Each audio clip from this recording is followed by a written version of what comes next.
আসসালামু আলাইকুম, আশা করি সবাই ভালো আছেন। আজকের আলোচনার বিষয়, তার্কি ভবিষ্যতে সুপার পাওয়ার হওয়ার চেষ্টা করতেছে, মিলিটারিলি একই সঙ্গে অর্থনৈতিকভাবেও। কারণ অর্থনীতি শক্তিশালী না হলে আপনি কখনোই সুপার পাওয়ার হতে পারবেন না, এটা অসম্ভব। এর কারণ হচ্ছে সামরিক শক্তি আসে হলো রাষ্ট্রের কোষাগার থেকে। রাষ্ট্রের কোষাগার যত স্ট্রং, সামরিক বাহিনীও তত স্ট্রং হবে, এটাই স্বাভাবিক, এটাই হয়ে আসে পৃথিবীর ইতিহাসকাল থেকে। তো এখানে দেখতেছেন তার্কি, তো তার্কির ম্যাপ এটা। এখন তার্কির যে অ্যাম্বিশন এবং চ্যালেঞ্জেস সেইগুলো আপনাদের আগে প্রথমে দেখাইতে হবে, তাহলে বুঝতে পারবেন যে বিষয়টা কীরকম হইতে যাইতেছে। এটা দেখতেছেন ওয়ার্ল্ড ম্যাপ এবং তার্কির ম্যাপ, লাল অংশটা তার্কি আর বাকিটা ওয়ার্ল্ড ম্যাপ। এখন আপনার তার্কির কি সুপার পাওয়ার হওয়া সম্ভব? সুপার পাওয়ার বলতে যা বোঝায়, যেমন যুক্তরাষ্ট্র, চায়না যে ধরনের পজিশনে আছে বা হবে, ওই পজিশনে তুর্কি কখনোই যেতে পারবে না, কারণ তার একটা লিমিটেশন আছে, এরিয়া লিমিটেশন, নিজের ভৌগোলিক অবস্থান, জনসংখ্যা, আরও অনেক বিষয় আছে এই কারণে। কিন্তু তার্কির যে অ্যাম্বিশন সেটা হচ্ছে সেকেন্ডারি স্টেজে সুপার পাওয়ার হওয়া। সেকেন্ডারি স্টেজ কি? যেমন ধরেন ব্রিটেন, ফ্রান্স, তারপরে এদিকে জার্মানি, সামরিকভাবে না হলেও অর্থনৈতিকভাবে মিলে হয়ে যায় আর কি, একটা লেভেল আছে ওদের। এখন ওই লেভেলে যেমন ফ্রান্স কিন্তু বিশ্বের বিভিন্ন দেশে যে আপনার যুদ্ধ করার মতো অ্যাবিলিটি আছে এবং অনেক দেশ ওদের মিলিটারি বেজ আছে, ব্রিটেনেরও তাই, জার্মানিরও মোরাললেস বলা যায়, বাট জার্মানির ডিফেন্সে একটু কম আছে, বাট অর্থনৈতিকভাবে সেটা ম্যানেজ হয়ে যায়। এখন তার্কি ধরেন ফ্রান্স বা ব্রিটেনের পর্যায়ে যেতে চাইতেছে, এটা কি আদৌ সম্ভব? দেখেন, প্রথমত ওই গ্লোবাল স্টেজে যাইতে হইলে তাকে প্রথমে ভৌগোলিকভাবে স্বাধীন হইতে হয়। টার্কির জিওগ্রাফি অনেক মানে ক্রিটিক্যাল এবং গুরুত্বপূর্ণ, কিন্তু এই গুরুত্বপূর্ণ হওয়াটা ওর স্বাধীনতাকে নিশ্চিত করে না। টার্কি যদি তাদের বাণিজ্য করতে চায় বা যে কোনো জাহাজ পাঠাইতে চায় গ্লোবালি, তখন দেখেন যাইতে হবে কোনখান দিয়ে? এই যে সুইস খাল দিয়ে, লোহিত সাগর পার হয়ে এখান দিয়ে এখানে। তার মানে টার্কির কতগুলো দেশের উপরে ডিপেন্ডেন্সি আপনি চিন্তা করেন। যদি কোনো সময় ভবিষ্যতে ওর হয়, তখন এই সৌদি আরব আছে, এরা বাধা দিতে পারবে। জর্ডান, ইসরায়েল, মিশর, মিশর তো সুইস খাল একদম নিয়ন্ত্রণ করে। তো এখানে ছোট ছোট দেশকেও, সুদান, ইরিথিয়া, তারপরে আপনার জিবুতি, সোমালিয়া, ইয়ামান, তো অনেক দেশকে আসলে মানে ম্যানেজ করতে হয় এখান দিয়ে যদি যেতে হয়। আরেকটা ওয়ে হইতেছে দেখেন, তার কি এখান দিয়ে ভূমধ্যসাগর দিয়ে এখানটা বের হবে জিব্রাল্টার পড়লে। এই জিব্রাল্টার পড়লে এখানে আবার ব্রিটেনের কিছু অংশ আছে জিব্রাল্টারে, আবার স্পেন নিজে আছে, স্পেন আবার এদিকে মরক্কো আছে। তো বিশাল চ্যালেঞ্জ। এদিকে ইটালি আছে, এই যে গ্রিস, গ্রিস দেখেন এই দ্বীপ মিপ সব কিন্তু গ্রিসের, পুরোটাই গ্রিসের, একদম তুর্কি সীমান্ত পর্যন্ত গ্রিস দখল করে। এখন এত চ্যালেঞ্জ নিয়ে তুর্কির পক্ষে ওই লেভেলে সুপার পাওয়ার হওয়া খুবই ডিফিকাল্ট। এখন এতগুলো দেশকে ম্যানেজ করতে হবে। তো তুর্কির মোটামুটি ভালো একটা রিলেশনশিপ আছে অনেক দেশের সাথেই, এবং ওদের জনসংখ্যা যথেষ্ট ভালো। মানে এই অঞ্চলে যেই সব রাষ্ট্র আছে তার মধ্যে তুর্কির জনসংখ্যা বেশি, 8-9 কোটির মতো জনসংখ্যা আছে। তারপরে ওদের আয়তন অনেক বড়, 8-9 লক্ষ কিলোমিটার। তারপরে ভালো একটা স্ট্রং সেনাবাহিনী আছে, নেভি আছে, এয়ারফোর্স আছে, মানে ব্যালেন্স। তুর্কির সামরিক বাহিনী হলো ব্যালেন্স বাহিনী, মানে কোনো বাহিনীতে কোনো এরকম ঘাটতি নাই। আবার কোনো বাহিনী এরকম না যে খুবই স্ট্রং, মানে compare to the France, Spain, Italy বা ব্রিটেন, জার্মানি, গ্রিস, এদের তুলনায় যে অনেক বেশি স্ট্রং, এরকম কোনো বেজও নাই। কিন্তু সব কিছু মিলে একটা ব্যালেন্স, যে কারণে তুর্কির উত্থানটা মোটামুটিভাবে নিশ্চিত। কিন্তু হয়তো ফ্রান্স, ব্রিটেনের মতো গ্লোবালি ওদের যে সাবটা সেটা রাখতে পারবে না, কিন্তু আঞ্চলিকভাবে যেসব জায়গায় ও মোটামুটি কন্ট্রোল করতে পারবে আশা করা যায় সেটা পারবে। যেমন ধরেন আফ্রিকা, মধ্যপ্রাচ্য এবং ইউরোপের এই যে বলকান কান্ট্রিগুলো এখানে, এবং মধ্য এশিয়া, এখানে তুর্কি কিন্তু নিজেদের সাবটা রাখতে পারবে। সেটা রাখতে অলরেডি শুরু করেছে, সেটা নিয়ে আমরা একটু আলোচনা করি। দেখেন, এইটা হলো গ্লোবাল ম্যাপ। তো তুর্কির যেখানে তুর্কি মনে করেন ভালো অবস্থান রাখতে পারবে না, সেই জায়গাগুলো আমি প্রথমে মানে হাইলাইট করে দিই। সাউথ আমেরিকাতে তুর্কির ওরকম ডিফেন্সিভ কোনো প্রভাব থাকবে না, হয়তো কিছু ওয়েপন বিক্রি করতে পারে, সেটা হতে পারে। নর্থ আমেরিকাতেও জিওগ্রাফিক্যালি সম্ভব না। এখন এই যে যে পূর্ব এশিয়া, বা অস্ট্রেলিয়া মহাদেশ, এখানেও সম্ভব নয়। পূর্ব এশিয়া, ভবিষ্যতে ইন্দো প্যাসিফিক যে রিজন, সেখানেও এর কোনো সিগনিফিকেন্স থাকবে না। তবে তুর্কির যে জায়গাটায় কন্ট্রোল ভালো থাকতে পারে সেটা হলো আফ্রিকার রিজিয়ন। আফ্রিকার প্রায় পুরোটাই, মানে যেহেতু এখানটা ঢুকতে পারবে, সেক্ষেত্রে এই অংশগুলো আফ্রিকার পুরোটাইতে একটা প্রভাব রাখা সম্ভব। মধ্যপ্রাচ্যের এখানে প্রভাব রাখা সম্ভব, মধ্য এশিয়াতে প্রভাব রাখা সম্ভব, এবং ইউরোপের এই পাশটা তো সম্ভব হবে না, কারণ এখানে ফ্রান্স, স্পেন, ইটালি, জার্মানির মতো পাওয়ারফুল নেশন আছে। কিন্তু বলকান কান্ট্রিগুলো যেগুলো আছে, ছোটো ছোটো কান্ট্রিগুলো, এখানে প্রভাব রাখতে পারবে। তার মানে হইতেছে মোটামুটি 3টা কন্টিনেন্টে তুর্কির প্রভাব থাকবে এবং প্রভাব বিস্তার করা সম্ভব জিওগ্রাফি অনুযায়ী। তো তুর্কি ইতিমধ্যে কোন পজিশনে গেছে সেটা যদি আমরা দেখি, এখানে যে ম্যাপটা দেখতে পাইতেছেন, এখানে হলো তুর্কির ভবিষ্যতে সেনাবাহিনী বা অতীতে মোতায়েন ছিল বা এখন কোথায় মোতায়েন আছে সেটা আমি বলে দেব। আফগানিস্তানে ভবিষ্যতে ন্যাটোর আওতায় সৈন্য মোতায়েন ছিল এক সময়, কিন্তু বর্তমানে আফগানিস্তানে তুরস্কের কোনো সেনাবাহিনী নাই। এটা হচ্ছে আজারবাইজান। আজারবাইজানে তুর্কির সেনাবাহিনী আছে এবং সেনাবাহিনীর বেজ আছে, একক বেস না, কিন্তু যৌথভাবে মানে অপারেট করে আজারবাইজান সেনাবাহিনীর সাথে মিলে, যেটা ক্যাসপিয়ান সাগরের সাথে কানেক্ট করে, এবং এটা মধ্য এশিয়ায় তুর্কির একটা অ্যাক্সেস দিতে ভালো কাজ করে। আর মধ্য এশিয়াতে যে মুসলিমরা আছে ওরা জাতিতে কিন্তু তুর্কি অনেকটা, তো সেক্ষেত্রে তুর্কির একটা ভালো পজিশন আছে মধ্য এশিয়াতে, এবং অনেক দেশের সাথে সামরিক সম্পর্কও ভালো। এরপরে এটা সিরিয়া। সিরিয়া তো বর্তমানে সরকার পতন হয়েছে, তুর্কির যেখানে ইনফ্লুয়েন্স অনেক বেশি ছিল, সবচেয়ে বেশি ছিল বলা যায়। তো সিরিয়ার একটা বড় অংশ কিন্তু তুর্কির নিয়ন্ত্রণে আছে এখনও পর্যন্ত, হ্যাঁ। আর এখানে ইরাকের এই অংশে এখনও পর্যন্ত তুর্কির সেনাবাহিনী আছে, যদিও সেটা মেজর না, কয়েকশো হতে পারে, কিন্তু সিরিয়াতে কয়েক হাজার আছে। আর লেবাননেও দেখা যাচ্ছে তুর্কি সেনা আছে, আসলে লেবাননে তুর্কি সেনা নাই, এক সময় ছিল, এখন নাই। আর এটা হলো সাইপ্রাস। এই সাইপ্রাসের 2টা পার্ট কিন্তু, একটা হলো সাউদার্ন সাইপ্রাস, একটা নর্দার্ন সাইপ্রাস। এই সাউদার্ন সাইপ্রাস যেটা এই পাশেরটা, সেখানে হলো তুর্কি সেনাবাহিনী আছে প্রায় 40,000। আর নর্দার্ন সাইপ্রাস হলো গ্রিক সাইপ্রাস, গ্রিসের নিয়ন্ত্রণে, যদিও সাইপ্রাস একটা স্বাধীন দেশ, কিন্তু বাস্তবে ভিন্ন। এটা হচ্ছে কাতার। কাতারে তুর্কির বর্তমানে মনে হয় 300-র মতো সৈনিক আছে, যারা মূলত কাতার সেনাবাহিনীকে ট্রেনিং দেয়। তো কাতারের সাথে ডিল আছে যে নিরাপত্তা ইস্যু নিয়ে কাতার তুর্কিকে বেস দিতে চাইছিল, এটা নেভাল বেস এবং 2টা আর্মি বেস, 20-25 হাজার সেনাবাহিনী মোতায়েন করবে। ওই যে আরব নেশনগুলোর সাথে যখন কাতারে ঝামেলা হইল তখন এরকম হয়েছিল, কিন্তু সৌদি আরবের চাপের কারণে সেটা সম্ভব হয় নাই যে বেস দেবে, মানে প্রপার বেস যেগুলা সেগুলো দেবে, এরকম হয় নাই। এই কারণে কাতার অন্য অন্য দেশ থেকে সেনাবাহিনী নেওয়ার চেষ্টা করতেছে, যার মধ্যে বাংলাদেশ অন্যতম। রিসেন্টলি কিন্তু বাংলাদেশের যে নেভির সোয়ার্ডস, তাদের 100 জন বর্তমানে অবস্থান করতেছে, কাতারে অবস্থান করতেছে। কাতারের সাথে নিরাপত্তা চুক্তির আওতায় ওদের যে পোর্টগুলা, ইম্পর্ট্যান্ট বন্দর নগরী, সেগুলাকে নিরাপত্তা দেয় ওলাগা বাংলাদেশের নেভির সোয়ার্স, টাকাও পায়। যাই হোক, এটা হলো সোমালিয়া।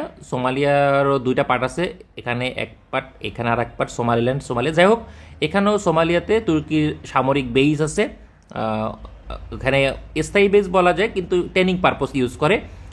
সোমালিয়ার যে সেনাবাহিনী আছে তাদেরকে প্রশিক্ষণ দিতে কাজ করে তুর্কির সেনাবাহিনী। এছাড়া লিবিয়ারও 2টা পার্ট হয়ে গেছে বলা যায়।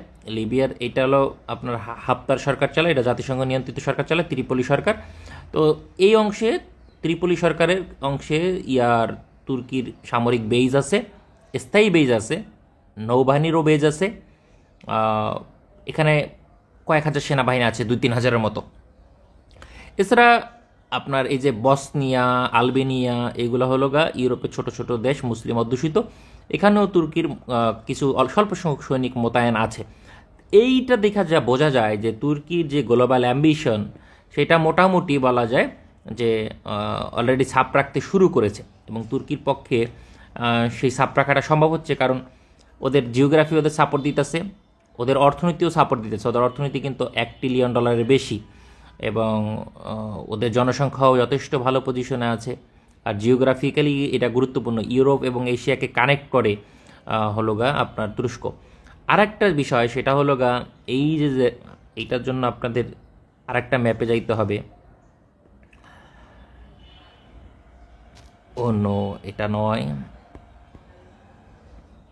হ্যাঁ এখানে আসি।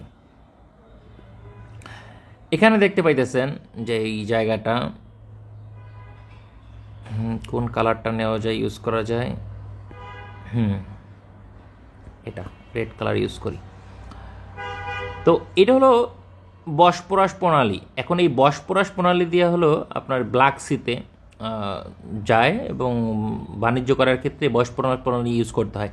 কারা কারা ইউজ করে, যেমন ধরেন বুলগেরিয়া ইউজ করে, রোমানিয়া ইউজ করে, মলদোভা ইউজ করে, ইউক্রেন ব্যবহার করে, রাশিয়া ব্যবহার করে। রাশিয়ার খাদ্যশস্য রপ্তানির একটা বড় অংশই এই এই এই অঞ্চল দ্বারা রপ্তানি হয়।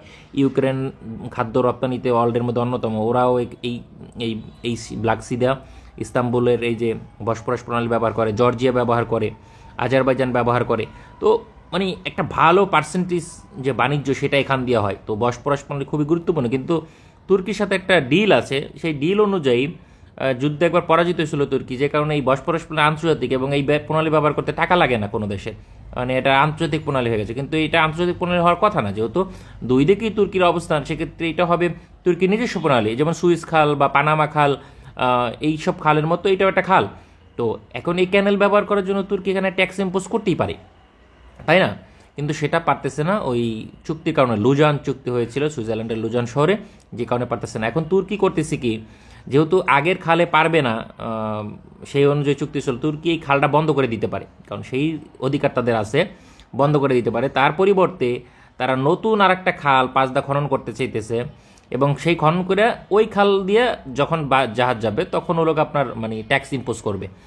তখন তুর্কির জন্য এখানে ভালো একটা রেভিনিউ জেনারেট হবে, পাশাপাশি ওদের স্বাধীনতা সার্বভৌমত্ব যে বিষয়টা আছে সেটা আরও বেশি প্রমিনেন্ট হবে।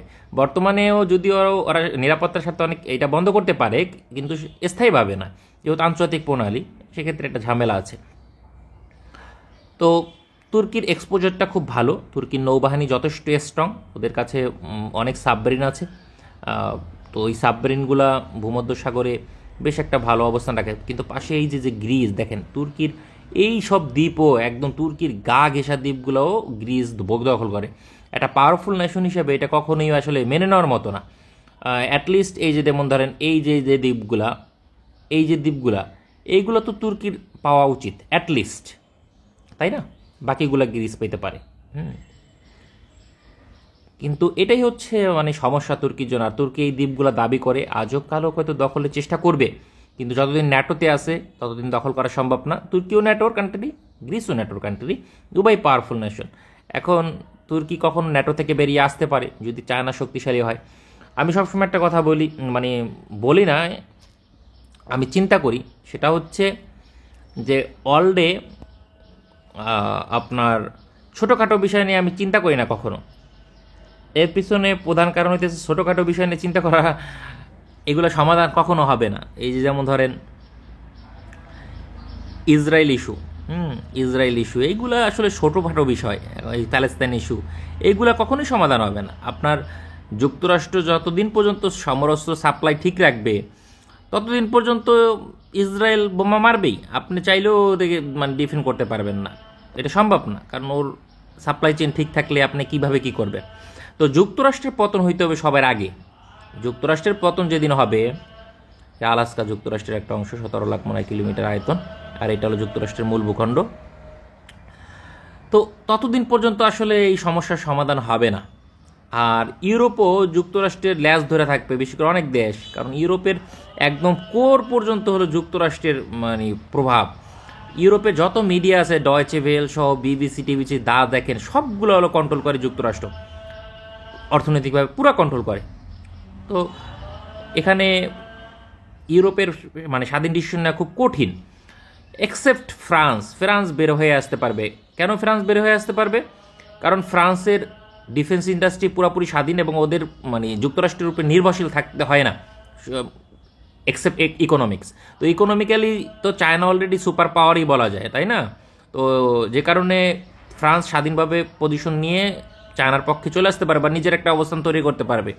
কিন্তু ব্রিটেন তো কখনোই সম্ভব না। ব্রিটেন চায়নার বিরুদ্ধে নামার জন্য বিশাল মিশন নিয়ে ইউরোপীয় ইউনিয়ন থেকে বেরিয়ে গেছে। বরিস জনসন কিন্তু সেই এর মানে কর্মকর্তা, সাবেক যুক্তরাষ্ট্রের নাগরিক।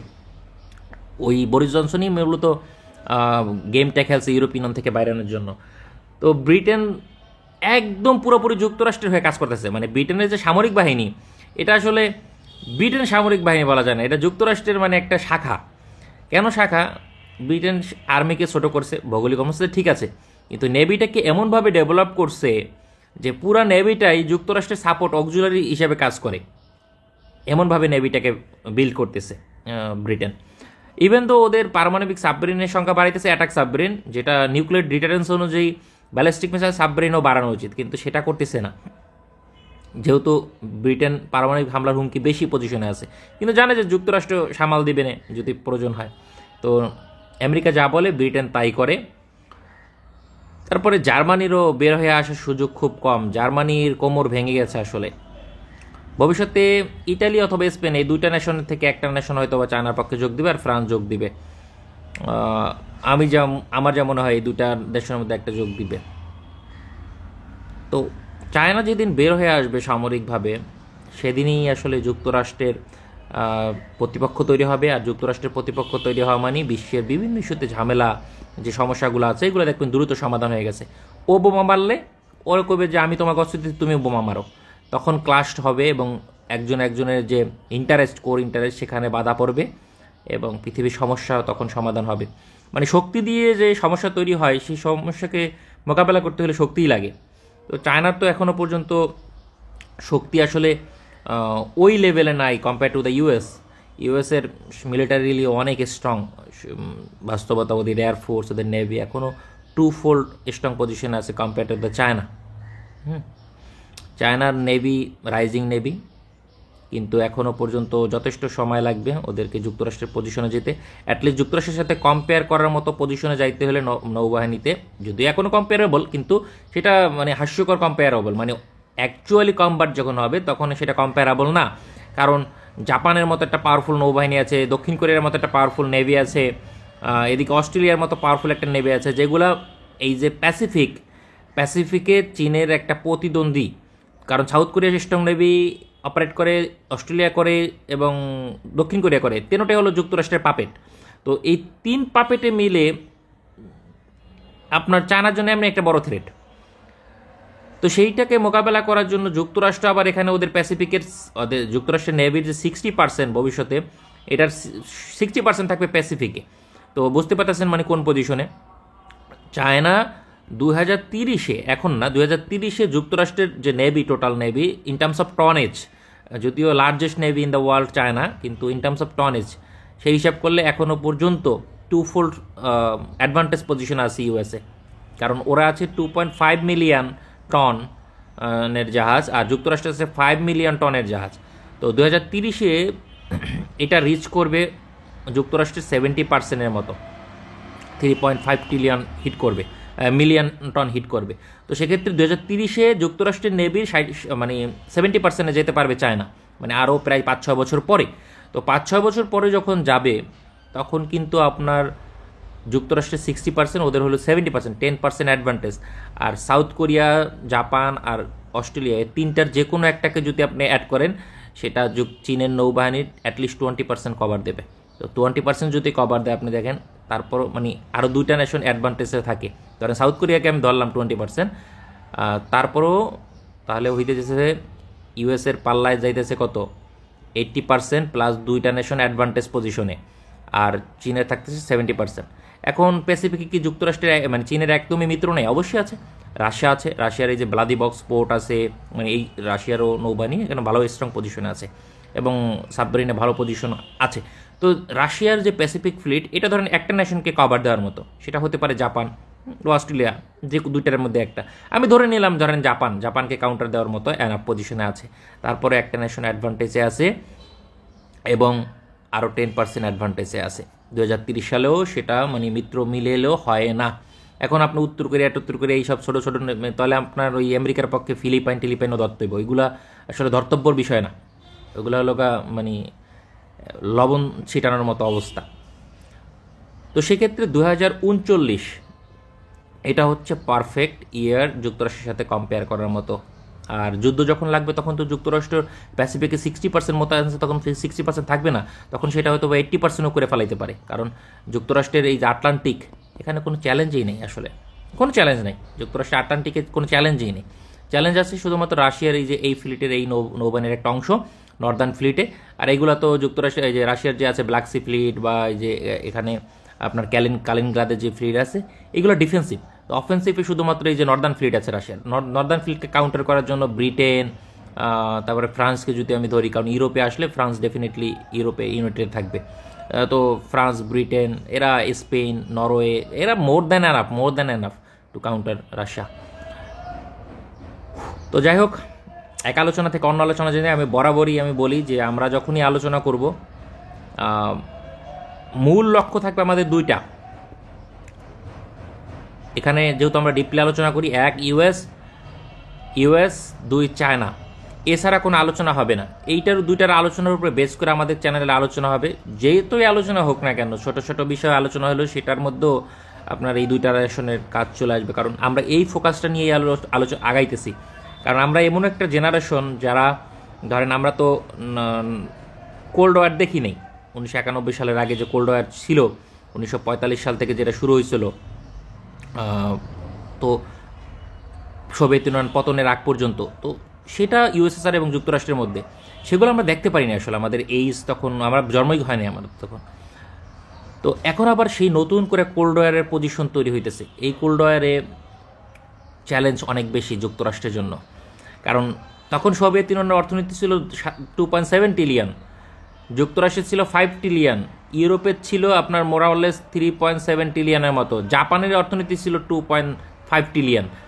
হ্যাঁ, তার মানে আপনি বুঝতে পারতেছেন যে যুক্তরাষ্ট্র কত স্ট্রং পজিশনে ছিল।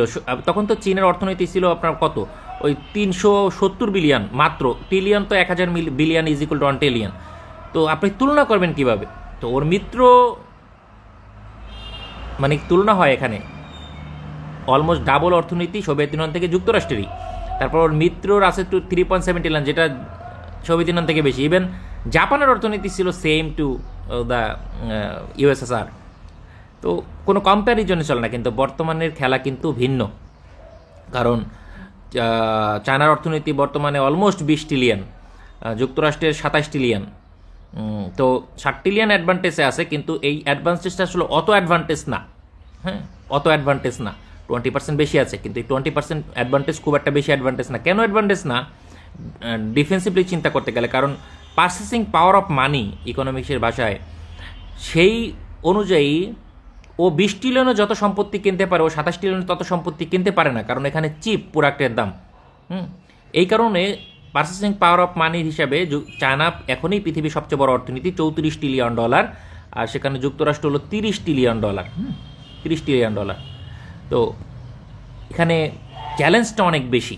আর ইউরোপের অনেক দেশ সহ বহু দেশেরই সবচেয়ে বড় বাণিজ্যিক অংশীদার হলো চীন।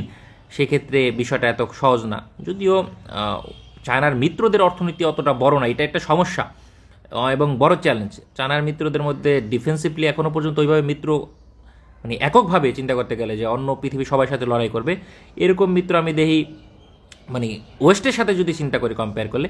রাশিয়া আছে, রাশিয়ার অর্থনীতি কত? 2 ট্রিলিয়ন, এর আছে 20 ট্রিলিয়ন ওর। আর পাকিস্তানের আছে কত? 400 বিলিয়ন হইতে পারে। তো আসলে চায়নার ওরকম বড় মিত্র পাওয়া যায় না যাদের অর্থনীতি বড়। কিন্তু আমেরিকার আছে, দক্ষিণ কোরিয়ার আছে প্রায় 2 ট্রিলিয়নের ইকোনমি, জাপানের আছে প্রায় 5 ট্রিলিয়নের ইকোনমি, তারপর জার্মানির আছে 5 ট্রিলিয়নের ইকোনমি, এর আছে ব্রিটেনের আছে অলমোস্ট 3.5 ট্রিলিয়নের ইকোনমি, ফ্রান্সের আছে 3 ট্রিলিয়নের ইকোনমি, ইটালির আছে 2 ট্রিলিয়নের ইকোনমি, তারপরে স্পেনের আছে অলমোস্ট 2 ট্রিলিয়নের ইকোনমি। তো মানে তারপর কানাডা 2 ট্রিলিয়নের ইকোনমি, অস্ট্রেলিয়া 2 ট্রিলিয়নের ইকোনমি। তো চ্যালেঞ্জটা অনেক বেশি। এখন যদি চায়না তার কিছু মিত্র তৈরি করতে পারে, ডিফেন্সিভলি কিছু ডিফেন্সের দিক থেকে মিত্র তৈরি করতে পারে, অর্থনৈতিকভাবে তো মিত্র আছে, যেমন ব্রাজিলকে যদি এই অঞ্চলে যুক্তরাষ্ট্রের প্রতিদ্বন্দ্বী কোনোভাবে মুখোমুখি দাঁড় করাইতে পারে, কিন্তু সেটার সম্ভাবনা অনেক কম, বাট যদি পারে তাহলে এখানে একটা $4 ট্রিলিয়ন ইকোনমি অ্যাড হবে। তারপরে নিজেদের যে মিত্র আছে তাদের অর্থনীতি চাঙ্গা করতে হবে, যেমন পাকিস্তানের হাইলি পোটেনশিয়াল আছে যে ওদের অর্থনীতি $1 ট্রিলিয়ন হতে পারে, কারণ জনসংখ্যা আছে, আয়তন আছে। তো চায়না স্ট্রং হলে সেটা পাকিস্তান স্ট্রং হলে চায়নার জন্য সেটা ভালো। তারপরে থাইল্যান্ডকে স্ট্রং করার চেষ্টা করতেছে, থাইল্যান্ডের উপর ভালো ইনফ্লুয়েন্স আছে, যদিও যুক্তরাষ্ট্রের ইনফ্লুয়েন্স আছে, বাট কম্পেয়ার টু চায়নার ইনফ্লুয়েন্সটা বেশি। ভবিষ্যতে চায়না যদি থাইল্যান্ডকে ধরতে পারে, তো সেক্ষেত্রে এখানে একটা বেটার অ্যাডভান্টেজ পাবে। আলোচনা মনে হয় অনেক দূরে চলে যেতেছে, আসলে এখানেই বাদ দিই আজকে।